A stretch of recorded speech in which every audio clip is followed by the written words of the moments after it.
है, 3-4 सोर्सेज ने तस्दीक की है। आज़म स्वाति साहब हमें बता सकते हैं कि अगर ये गलत है। अब इत्तलात ये है कि केपी का जो एंटी करप्शन का डिपार्टमेंट है उसने कुछ तहकीकात की हैं। आप जानते हैं पिछले दिनों एक वीट स्कैंडल भी आया था खैबर पख्तूनख्वा के अंदर और उसके ऊपर कुछ तहकीकात हुई हैं। इसके अलावा वहां पे टिम्बर से लेकर स्पेशली ये जो आपका मानसेरा वगैरह का इलाका है, इसके इलाके में टिम्बर का बहुत ज्यादा काम होता है और मुख्तलिफ सियासी शख्सियतें ही जो हैं वो इसके अंदर रहती हैं। कुछ आज़म स्वाति साहब के फैमिली के लोग भी शायद इस कारोबार से मुंसलिक हैं और अमीर मकाम जो दूसरी जमात से है उसके लोग भी मुंसलिक हैं और इनको लेकर काफी ज्यादा वहां पर सवाल खड़े होते हैं।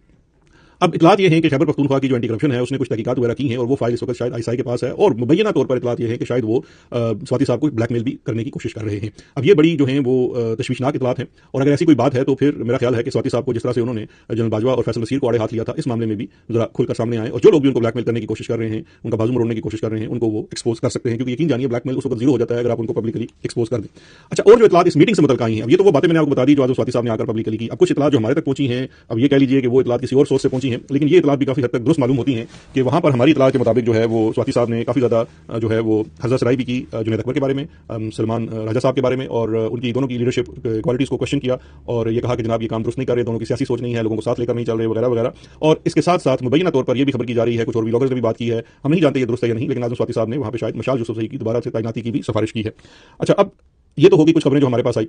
हम नहीं जानते ये दुरुस्त नहीं है, लेकिन ये गर्दिश जरूर कर रही हैं और इस पर आज़म स्वाति साहब को अपनी क्लैरिफिकेशन जरूर देनी चाहिए। लेकिन जो ज्यादा बड़ी खबर आई है वो ये भी है कि शायद इस मुलाकात के अंदर स्वाति साहब की जानिब से इमरान खान से मैंडेट मांगा गया है जनरल आसिम मुनीर से मुज़ाकरात करने के लिए इमरान खान के बिहाफ के ऊपर। ये एक बड़ी खबर है, अगर ये दुरुस्त है तो ये एक बहुत बड़ी खबर है कि स्वाति साहब जो हाल ही में इसी निजाम के लोगों के हाथों बहुत ज्यादा जुल्म का शिकार हुए, वो इस वक्त चाह रहे हैं कि शायद वो जाके, जिस तरह से जो इल्जाम इस वक्त आतिफ खान के ऊपर आ रहा है अमेरिका में मुकीम पाकिस्तानी निजात के, वो काफी अरसे से फौज के साथ आईएसआई के साथ मुज़ाकरात में थे कि इमरान खान के लिए और पाकिस्तान तहरीक इंसाफ के लिए कोई बेहतरी की फिजा पैदा कर सके, इसी तरह से अब वही प्रपोजल शायद आज़म स्वाति साहब ने इमरान खान को दिया है। मेरी जो इतलात है, जो मेरे पैगंबर हैं, उनका ये कहना है कि इमरान खान ने इस बात या इस प्रपोजल के ऊपर काफी नागवारी का इजहार किया है और इसके साथ साथ उन्होंने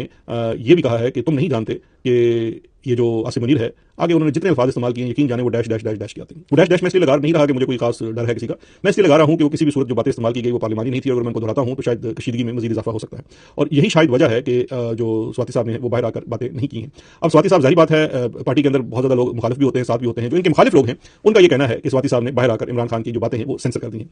मैं उनसे एग्री नहीं करता, या करता भी हूं, ये मानी नहीं रखता, लेकिन स्वाति साहब के ऊपर इस वक्त एक जिम्मेदारी है कि वो अपनी किसी भी मीडिया टॉक के अंदर आज ही के रोज ये जरूर क्लियर करें कि ये जो दो अहम बातें हैं, एक तो जो मुल्क में मौजूदा जो दो चीजें हुई, ड्रोन हमला हुआ और अमरीकियों की मुलाकात, इसके ऊपर इमरान खान साहब को आया बताया गया या नहीं बताया गया और इनके ऊपर उनका क्या कहना था, और दूसरा जो ये बात की जा रही है और गर्दिश कर रही है कि शायद आज़म स्वाति साहब कोई से बातचीत करना चाहते हैं और उसके लिए मैंडेट मांग रहे हैं, इसके ऊपर भी अगर क्लैरिफिकेशन आ जाए तो बहुत बेहतर होगा, बिकॉज अगर नहीं आती तो फिर ये सवाल उठता रहेगा और वहां पर बातें होती रहेंगी। खैबर पख्तूनख्वा